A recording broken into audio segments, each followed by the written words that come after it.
911, what's your emergency? A man's voice, shaking. My son is missing. But 7-year-old Ricky Holland wasn't missing.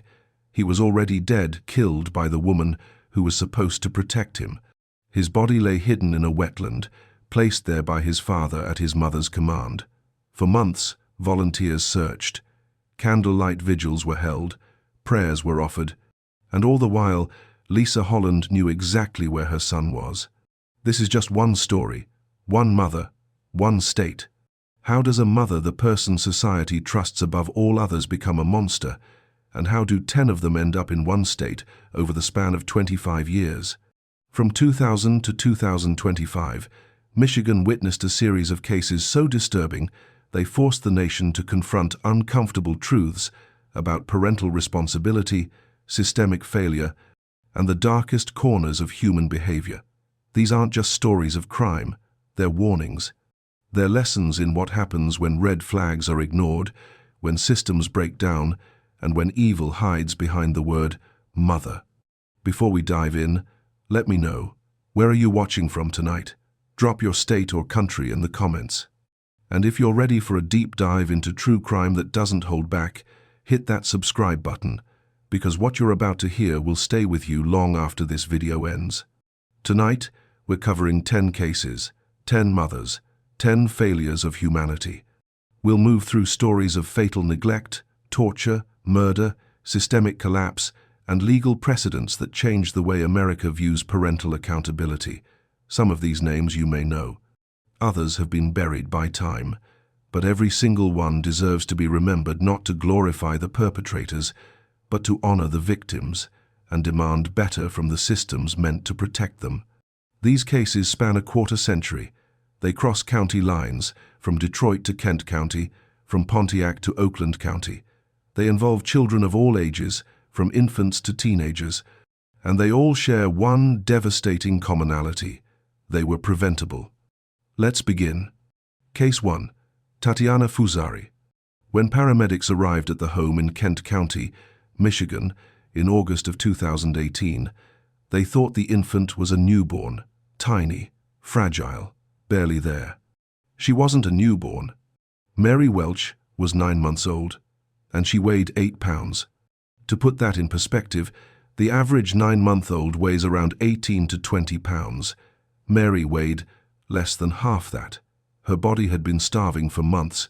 Her parents, Tatiana Fusari and Seth Welch, watched it happen. They didn't believe in doctors. They didn't trust the medical system. And so, as their daughter wasted away, they did nothing. Neighbors later said they rarely saw the child. When they did, she looked frail, sickly, but no one intervened. No one called. The Welch family lived in a rural area, somewhat isolated from the community. Seth Welch was known to post on social media about his distrust of government institutions and modern medicine. In one post, he wrote about his belief that the body could heal itself without medical intervention. In another, he mocked parents who took their children to doctors for routine checkups. While Seth posted his manifestos online, Mary was dying in the next room. On the day Mary died, her father found her unresponsive in her crib. He didn't call 911 right away. He waited. 3 hours passed before emergency services were contacted. By then, it was far too late. When first responders arrived, they were horrified. The infant's body showed signs of severe malnutrition. Her skin was pale and sunken. Her ribs were visible. Medical examiners would later testify that Mary had been suffering for weeks, possibly months. During interrogation, Tatiana Fusari sat across from detectives and said something that still haunts those who heard it. "I didn't think at all that she was going to die." She didn't think her 9-month-old daughter, who weighed 8 pounds, was going to die. Detectives pressed her. They asked how she could watch her child waste away and not seek help. Fusari's answers were vague, detached. She spoke about her beliefs, about natural healing, about not wanting to be judged by doctors. She never once expressed remorse. Prosecutors described Fusari as delusional. The evidence was overwhelming. Medical examiners confirmed that Mary had died from severe malnutrition and neglect. Both parents were charged with murder and first-degree child abuse. Both were convicted. Both were sentenced to life in prison. At sentencing, the judge addressed both parents directly. He spoke about the sacred duty of parenthood, about the trust society places in mothers and fathers to care for their children. He said that Mary Welch had been failed in the most fundamental way possible, and then he handed down 2 life sentences without the possibility of parole. Pause for a second. If you were a neighbor and saw this child, what would you do? Would you call? Would you knock on the door? Comment below, because in cases like this, silence is complicity. Case 2. Sierra Zaitona. March 16, 2023. A 2-year-old boy lay dead in his crib. The cause of death, fatal starvation. His name was never widely publicized, but his death was anything but quiet. Sierra Zaitona and the child's father, Jonathan Cheek, were responsible. The toddler had been neglected for so long that his body simply gave out. He wasn't sick. He wasn't injured. He was starved. When authorities arrived at the Macomb County home, they found a scene that defied comprehension. The house itself was relatively clean. There was food in the kitchen. There were no signs of poverty or desperation. And yet, in a crib in the back bedroom, a 2-year-old child had starved to death. Investigators tried to piece together how this could happen. How could 2 parents, living in a home with food, allow their child to die of starvation? The answer, as it often is in these cases, was neglect so profound it bordered on the incomprehensible. The child had been isolated. He spent most of his time in the crib, alone.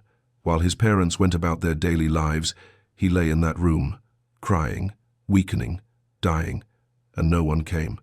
Neighbors told police they rarely saw the child. They didn't know his name. They didn't know he existed. One neighbor said she sometimes heard crying from the house, but assumed it was a baby and didn't think much of it. The case moved through the courts with a grim efficiency. In December of 2024, Jonathan Cheek was sentenced. In February of 2025, Sierra Zaitona pleaded no contest to second-degree murder and second-degree child abuse. 2 months later, in April, she was sentenced to 24 to 50 years in prison for murder, with a concurrent term of 43 months to 10 years for abuse. At her sentencing hearing, family members of the victim spoke. They described a little boy who should have been learning to talk, to run, to play. Instead, he spent his final days alone in a crib, too weak to cry. The Macomb County prosecutor released a statement that captured the heartbreak of the case. A child deserving of love and care was failed in the most devastating way. There's no twist here, no hidden motive, just 2 parents who chose not to feed their child, and a little boy who paid the price. Case 3. Callista Springer. Imagine being 9 years old. Imagine being chained to your bed. Imagine smelling smoke. Imagine knowing you can't run. That was Callista Springer's last moment. In 2008, a house fire broke out in Callista's home. She was trapped, not because she was unconscious, not because she was injured, but because she had been chained to her bed by her parents. Firefighters arrived within minutes. They fought through the flames, searching for survivors. When they found Callista, she was still restrained. The chain that bound her to the bed had prevented her from escaping. She died from smoke inhalation. The horror of Callista's death is only matched by the horror of her life. From 1995 to 2005, over a decade, numerous complaints had been filed with the Michigan Department of Human Services. Teachers reported bruises, neighbors reported screams, medical professionals documented untreated burns, signs of being punched, kicked, and beaten with boards. One teacher wrote in a report that Callista came to school with rope burns on her wrists. Another noted that the child flinched whenever an adult raised their voice. A school nurse documented bruises in various stages of healing, indicating ongoing abuse. And nothing was done. Callista was removed from her home briefly, then returned. The cycle repeated. Complaints were filed. Investigations were opened. And then closed. Over and over again, the system looked at Callista Springer and decided she wasn't in enough danger to be saved. In 2008, she burned to death while chained to a bed. Her estate later filed a lawsuit against the Michigan Department of Human Services, alleging gross negligence and dereliction of duty. The complaint detailed the extensive history of reports and the agency's repeated failures to act. The Michigan Court of Appeals addressed the legal arguments in a 2012 ruling, examining questions of governmental immunity and the threshold for agency liability. But by then, it was too late for Callista. The case became a rallying cry for child welfare reform in Michigan. Advocates pointed to Callista's death as evidence that the system was fundamentally broken. They argued that caseworkers were overworked, underfunded, and operating under policies that prioritized family reunification over child safety. How many warnings does it take? How many bruises? How many screams? Callista Springer's case asks a question that still doesn't have a good answer. If this is hitting hard, you're not alone. These cases matter, and so does your engagement. Hit that like button if you think we need to talk about these stories. Because the more people who see this, the more pressure we put on systems to change. Case 4. Lisa Gale Holland. For 4 years, teachers saw the signs. Therapists saw the signs. School nurses saw the signs. Rope burns on a little boy's wrists, bruises on his arms. A child so hungry he stole food from classmates. His name was Richard Holland. Everyone called him Ricky. And no one could stop his mother, Lisa Gale Holland, from killing him. Ricky was adopted. He came into the Holland home as a toddler, and from the beginning, Lisa saw him as a paycheck. She systematically misrepresented his behavior to doctors and school officials, painting him as a problem child with severe behavioral issues. Why? Because children with special needs came with higher state subsidy payments. But Ricky wasn't a problem child. Teachers repeatedly told Lisa that he was doing well in class. He was polite. He followed directions. He participated in activities. The only issue? He was starving. His weight dropped to the 10th percentile. He was caught stealing food from other children's lunchboxes because he wasn't being fed at home. One teacher later testified that Ricky would arrive at school and immediately ask if there was breakfast available. Another said he would eat everything on his lunch tray and then ask if anyone else had leftovers. These weren't the actions of a misbehaving child. They were the actions of a child fighting to survive. Every time a school reported progress, Lisa pulled him out and enrolled him somewhere else. She moved him from district to district, always one step ahead of anyone who might see through her lies. She told administrators that Ricky was violent, that he couldn't be controlled, that he needed special accommodations. And when those administrators observed him and found none of those things to be true, she moved him again. From 2001 to 2004, the abuse escalated. Rope burns appeared on his wrists and ankles. Bruises covered his arms and legs. He was isolated from the other children in the home. He was denied food as punishment, and through it all, Lisa Holland collected her subsidy checks. In July of 2005, Lisa Holland struck Ricky in the head with a hammer. He didn't die immediately. For days, his condition worsened. He suffered from a traumatic brain injury. He was in pain. He was dying. And Lisa did nothing. When Ricky finally died on July 1st, 2005, Lisa told her husband, Timothy Holland, to hide the body. He drove Ricky's remains to a nearby wetland and left him there, partially submerged in the water. The next day, July 2nd, Timothy Holland reported Ricky missing. A massive search began. Volunteers combed the area. Law enforcement launched a full investigation. Helicopters flew overhead. Search dogs were brought in. Candlelight vigils were held. And Lisa Holland played the grieving mother. She gave interviews to local news stations. She pleaded for Ricky's safe return. She cried on camera. And the entire time, she knew exactly where he was.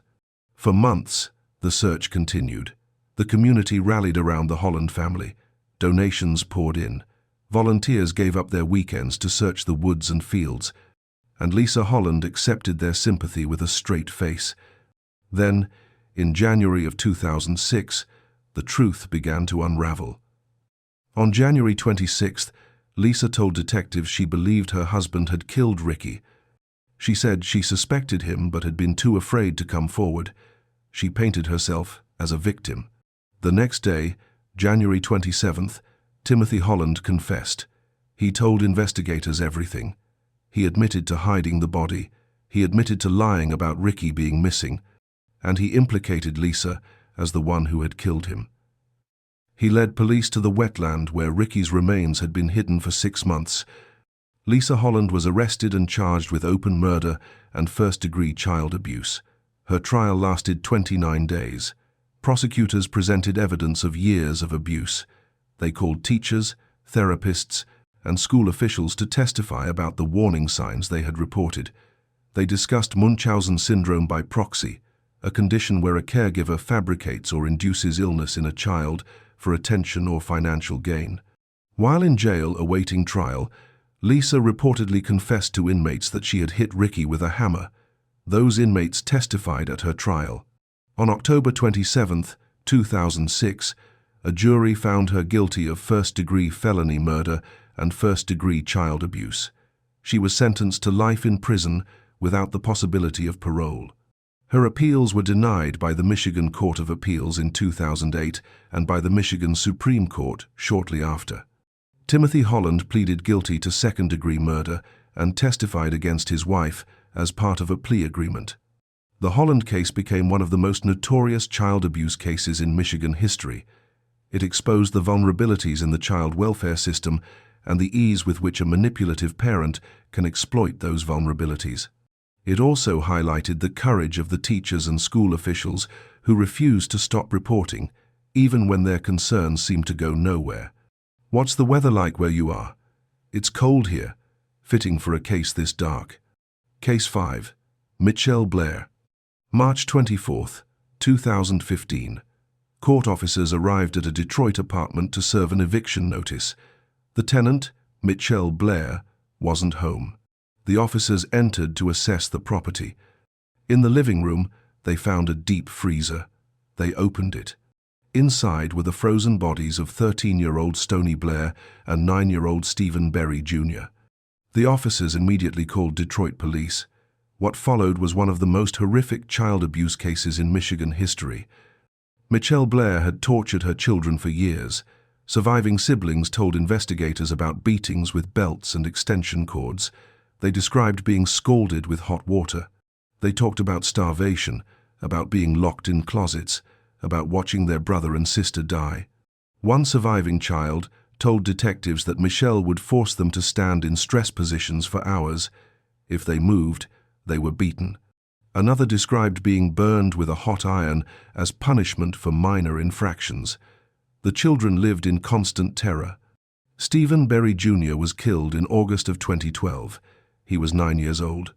According to testimony from surviving siblings, Michelle beat him so severely that he stopped breathing. Instead of calling for help, she placed his body in a plastic bag and put it in the freezer. Stoney Blair was killed in May of 2013.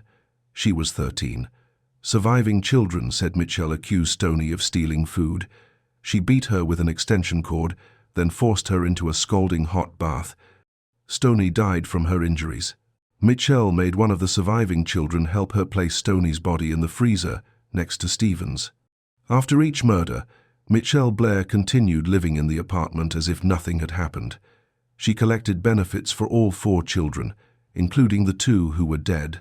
She enrolled the surviving children in school and told them that if they ever spoke about what happened, she would kill them too. Child Protective Services had been involved with the Blair family before. In 2002 and again in 2005, CPS substantiated claims of abuse or neglect, but the children were never removed. Michelle Blair retained custody. When the bodies were discovered in 2015, the case exploded in the media. The details were so horrific that even seasoned investigators struggled to process them.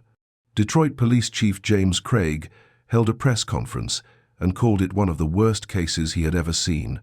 Surviving children were placed in protective custody. They underwent extensive interviews with forensic specialists.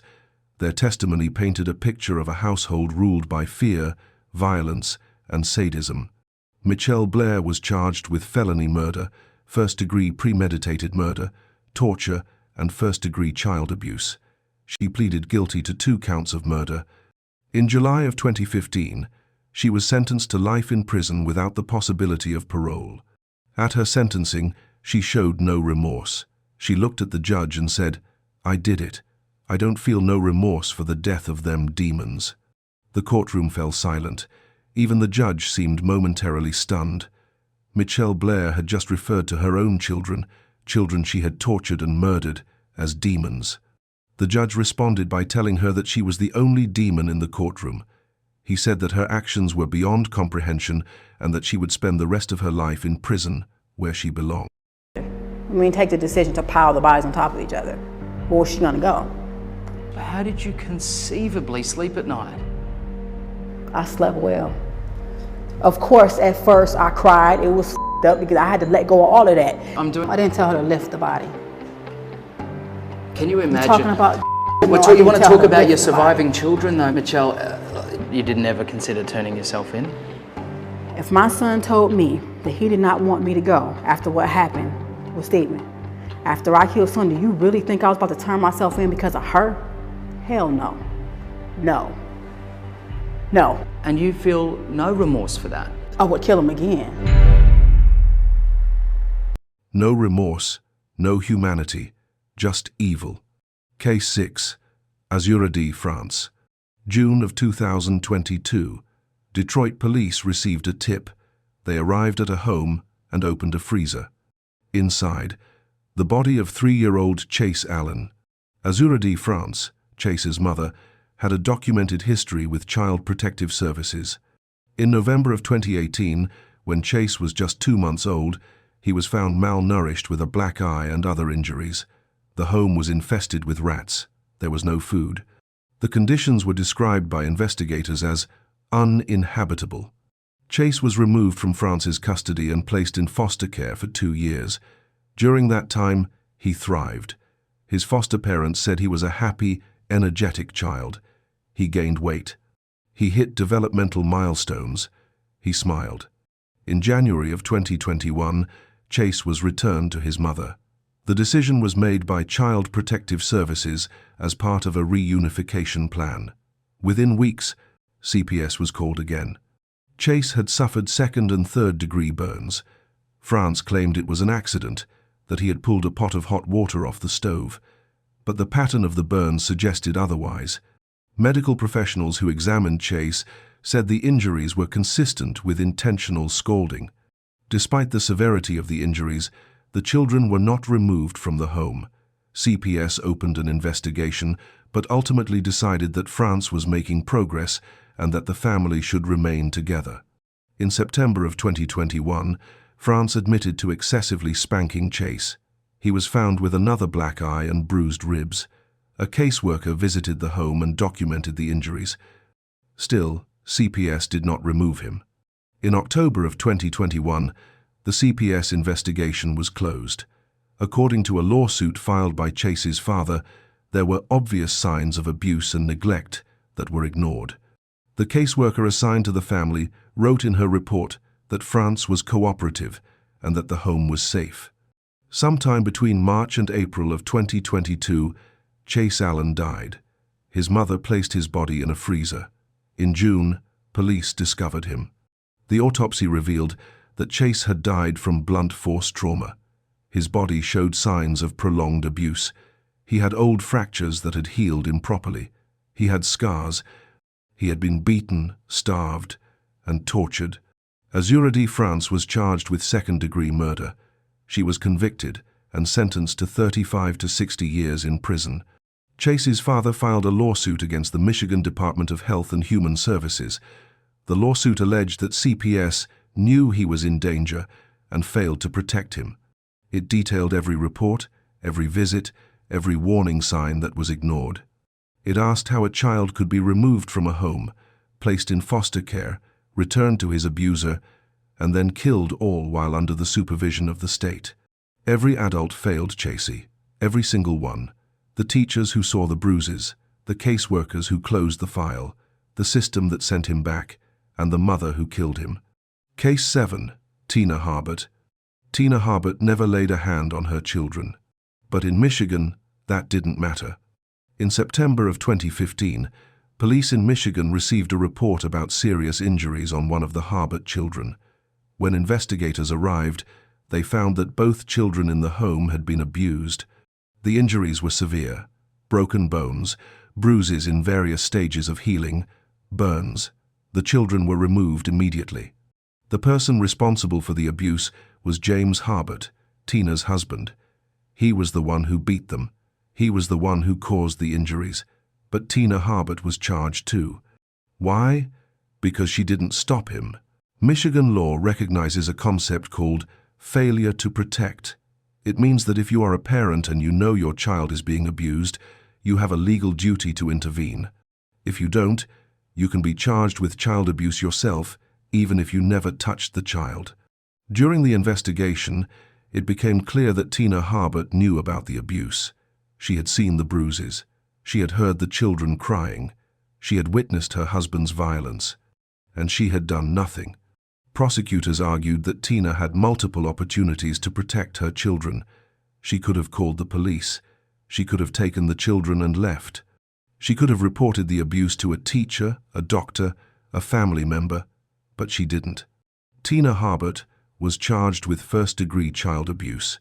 In 2017, a jury found her guilty. She was sentenced to 5 to 20 years in prison. She appealed. Her lawyers argued that the evidence was insufficient because her husband was the one actively abusing the children. They said that Tina was a victim too, trapped in an abusive relationship, afraid to speak out. The Michigan Court of Appeals disagreed. In 2019, the court affirmed her conviction, stating that she did not attempt to stop the abuse. The court acknowledged that Tina may have been afraid of her husband, but it ruled that fear does not absolve a parent of their duty to protect their children.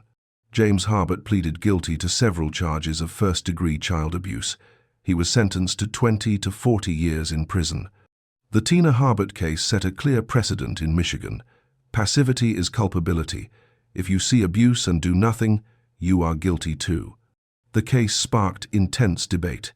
Domestic violence advocates argued that Tina was a victim of abuse herself and that the legal system was punishing her for being trapped in a dangerous situation. They pointed out that leaving an abusive partner is often the most dangerous time for a victim, and that Tina may have believed that staying silent was the only way to keep herself and her children alive. Prosecutors countered that while Tina's situation was tragic, her children's safety had to come first. They argued that she had resources available to her: shelters, hotlines, law enforcement, and that she chose not to use them. Do you think a parent should go to prison for not stopping abuse, even if they didn't commit it? Yes or no, comment below. Because this case divides people. Some say Tina was a victim too, trapped in an abusive relationship. Others say she had a duty to protect her children, no matter the cost. Case 8. Kelly Bryant. 3 children, 4 years, no school, no running water, no escape. Just feces-covered rooms, garbage piled to the ceiling, and food left on the porch by a mother who had abandoned them. In 2020, Kelly Bryant, a mother from Pontiac, Michigan, left her 3 children, then aged 12, 13, and 15, alone in their townhome. She didn't come back. For 4 years, those children survived on their own. They had no access to education. They rarely, if ever, left the house. Their hair became matted. Their toenails grew so long they had difficulty walking. Their bodies and clothes were soiled. The home had no running water. Feces covered the floors and walls. Garbage was piled so high in some rooms that it was impossible to walk through. Occasionally, Kelly Bryant, or a stranger, would leave food on the porch. That was the only contact the children had with the outside world. They would hear a knock, wait for the footsteps to fade, and then open the door to find a bag of fast food or groceries. They rationed the food, never knowing when the next delivery would come. The children didn't have phones. They didn't have internet. They didn't have any way to call for help. And even if they did, they had been conditioned to believe that speaking out would only make things worse. In February of 2025, the landlord, who hadn't received rent since December, entered the property. What he found was described as unimaginable. The children were discovered huddled together in one room. They were malnourished. They were covered in dirt and grime. Their clothes were tattered. When police arrived, the children were initially afraid to speak. They had been isolated for so long that they didn't know how to interact with adults. Kelly Bryant was arrested and charged with 3 counts of first-degree child abuse. A judge set her bond at $250 million, one of the highest bonds in Michigan history. The judge cited concerns that Bryant might try to intimidate her children if released. Here's what makes this case even more disturbing. During the 4 years the children were abandoned, city inspectors visited the property for other reasons. They came to check on code violations. They came to assess the property for the landlord. And they never found the children. One inspector later said he knocked on the door but no one answered, so he assumed the property was vacant. Another said he looked through a window but didn't see any signs of life. The children, terrified of being discovered, had hidden. How does a community miss 3 children for 4 years? How does a school system not notice that 3 children have disappeared? How does a landlord not question why a tenant has stopped paying rent but is still living in the property? The answer is a combination of systemic failure, bureaucratic indifference, and a society that has become numb to the suffering of others. These cases aren't just about individual evil, they're about systems that fail. If you think we need better oversight, let me know in the comments. What would you change? Case 9. Jennifer Crumbley. November 30th, 2021. Oxford High School. 4 students dead, 7 injured. And for the first time in American history, a mother was held criminally responsible for a mass shooting committed by her child. Jennifer Crumbley and her husband, James, purchased a 9mm handgun for their 15-year-old son, Ethan, on November 26, 2021. It was a gift. 4 days later, Ethan used that gun to open fire at his high school. But the story doesn't start on November 30th. It starts in the months leading up to the shooting, when Ethan Crumbley exhibited clear signs of mental distress. He drew violent images. He wrote disturbing messages. He told his parents he was hearing voices. He begged for help. Jennifer Crumbley's response was to ignore him. Text messages recovered by investigators showed that Ethan had reached out to his mother multiple times, telling her he was struggling. She responded with dismissive messages, telling him to suck it up and stop being dramatic. On the morning of the shooting, school officials called Jennifer and James Crumbley to the school. They showed them a drawing Ethan had made. It depicted a gun, a person bleeding, and the words, "Help me," and the thoughts won't stop. The school counselor told the Crumbleys that their son needed immediate mental health intervention. She recommended that they take him home and get him into counseling that day. The Crumbleys refused. They said they had to get back to work. They left him at school. They didn't check his backpack. If they had, they would have found the gun. Hours later, Ethan Crumbley walked into a bathroom, pulled out the gun his parents had given him, and started shooting. He killed 4 students: Tate Meyer, Hannah Street, Juliana, Madison Baldwin, and Justin Schilling. He injured 7 others. Prosecutors argued that Jennifer Crumbley was grossly negligent. She ignored warning signs. She provided her son with access to a weapon. She failed to act when the school begged her to intervene. And as a result, 4 children died. The trial was closely watched across the country. It raised fundamental questions about parental responsibility. At what point does a parent's negligence become criminal? Can a parent be held responsible for their child's actions? In February of 2024, a jury found Jennifer Crumbley guilty of 4 counts of involuntary manslaughter, 1 for each student her son killed. She faces up to 15 years in prison for each count. Her husband, James Crumbley, was tried separately and also convicted. The verdict was historic. It set a precedent that parents can be held criminally responsible for their child's violent actions if they ignore warning signs and provide access to weapons. Legal experts said the case could have far-reaching implications. It could change the way parents are held accountable for their children's behavior. It could lead to more prosecutions in cases where parents fail to intervene. But it also raised concerns. Some argued that the verdict unfairly punishes parents for the actions of their children.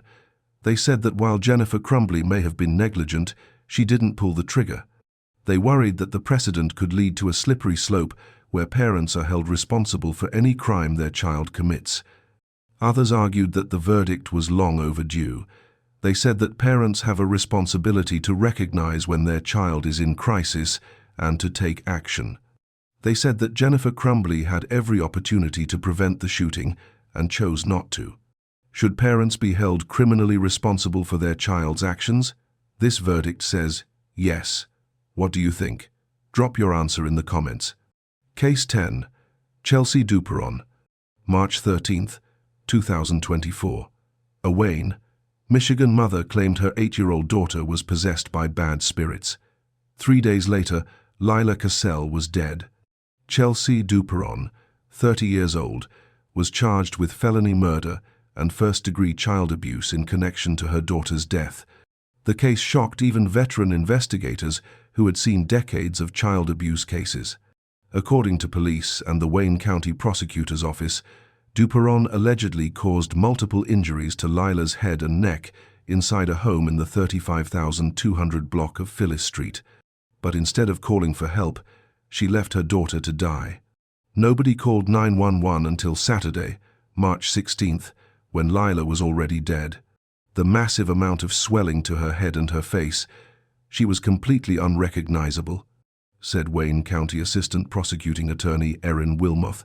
The cause of death? Massive blunt force trauma to the head and face, which ultimately caused excessive brain swelling. That brain swelling led to the child's death. Investigators said that if Duperon or her boyfriend had called 911 immediately, Lila might have lived. She could have been saved, Wilmoth said. Instead, while Lila lay dying in a bedroom, Duperon went to the store. She bought diapers because her 8-year-old daughter could no longer control her bodily functions. She bought heating pads and Vaseline, and she bought liquor for herself. Lila was just placed in a bed, Wilmoth continued. Her mother went out to the store to get diapers because this child could not go to the bathroom. Diapers, heating pads, Vaseline, as well as some liquor for herself, while her daughter is lying in bed dying a slow death. When police arrived on March 16th, they found Lila unresponsive with multiple injuries to her head and neck. Duperon initially told investigators that Lila had fallen down the stairs, but then the police noticed something. Duperon's own right hand and arm were severely swollen. When asked about her injuries, Duperon's story changed. She mumbled out loud, "I swear to God this is not me. This sounds crazy, but there's bad spirits," said Sergeant Jason Walters. Duperon stated, "There was a lady, and she came out of nowhere." Duperon's boyfriend told police he came home from work on Wednesday and found Lila beaten, lying on the floor, with water everywhere. But he didn't call 911 either. Duperon told police that a spirit or ghost had led her to beat Lila after the child started acting crazy. She said her daughter was possessed. Duperon was talking about how she was possessed, Walters said. Neighbors expressed their unease about what was happening at the residence. They looked out for Lila even though they never saw any signs of abuse. Although they did worry about the things they heard next door. "I would hear," the boyfriend, yelling at her, "not only the mother but the child," said one neighbor, Jason Wilhoit. He would shout, "You want something to cry about? I'll give you something to cry about. I mean, who speaks to their kids like that?" I went to police with videos from my cameras, and I showed them the things that I saw was going on, and they told us if we ever saw abuse on the child to let them know. But Wilhoit never saw direct abuse. He only heard the yelling, and now he's left remembering Lila as she was before. Funny kid, jokes, very talkative, cheery, always happy when she was over here, Wilhoit said through tears. Fantastic, lovable kid. Duperon appeared before a judge on March 19, 2024. She stood quietly while her attorney entered a plea of not guilty. The sheer brutality that innocent 8-year-old Lila suffered on March 13th of 2024 is really like nothing I've ever seen in my 5 years of handling child abuse cases, said Wilmoth. Medical examiners determined that Lila died from massive blunt force trauma to the head and face. The injuries were so severe that the child was unrecognizable. The swelling in her brain was catastrophic. For 3 days, Lila suffered. For 3 days, she lay in that bed, her brain swelling, her body shutting down, and for 3 days, her mother did nothing to save her. A probable cause conference for Duperon was scheduled for March 25, 2024. The case is ongoing. The Chelsea Duperon case represents one of the most disturbing examples of a parent using delusion and claims of supernatural influence to justify the brutal murder of their child. Whether Duperon genuinely believed her daughter was possessed, or whether it was a convenient excuse to cover her violence, the result was the same. An 8-year-old girl died a slow, agonizing death while her mother watched. 10 cases, 10 mothers, 10 failures. Some of these women tortured their children, some starved them, some abandoned them, and one was convicted for failing to prevent a tragedy she didn't commit. But there's a thread that runs through almost every one of these stories: systemic failure. Callista Springer's abuse was reported for over a decade. Chase Allen's injuries were documented by Child Protective Services multiple times. Michelle Blair had substantiated abuse claims against her in 2002 and 2005. Ricky Holland's teachers saw the rope burns and the bruises. Kelly Bryant's children disappeared from school rolls and no one followed up. And still, children died. These 10 women didn't act in a vacuum, teachers reported. Neighbors suspected, agencies investigated, and still, the abuse continued. Still, the warning signs were ignored. Still, children were returned to dangerous homes. So the question isn't just, how could they? It's, how could we let them? Michigan isn't unique. These cases could have happened anywhere, but they happened here, in one state, over 25 years. And they expose uncomfortable truths about how we protect or fail to protect the most vulnerable among us. The legal system has evolved. The Tina Harbert case established that failure to protect is a crime. The Jennifer Crumbley case established that parents can be held accountable for their child's violent actions. These are steps forward, but they're not enough, because for every case we've covered tonight, there are dozens more that never made headlines. Children who suffered in silence, families who slipped through the cracks, systems that looked the other way. Child Protective Services in Michigan, like in many states, is chronically underfunded and understaffed. Caseworkers carry caseloads that are double or triple what experts recommend. They're forced to make life or death decisions with incomplete information and insufficient resources, and when they get it wrong, children die. But it's not just CPS. It's schools that don't follow up when a child stops attending. It's neighbors who see something but don't say anything.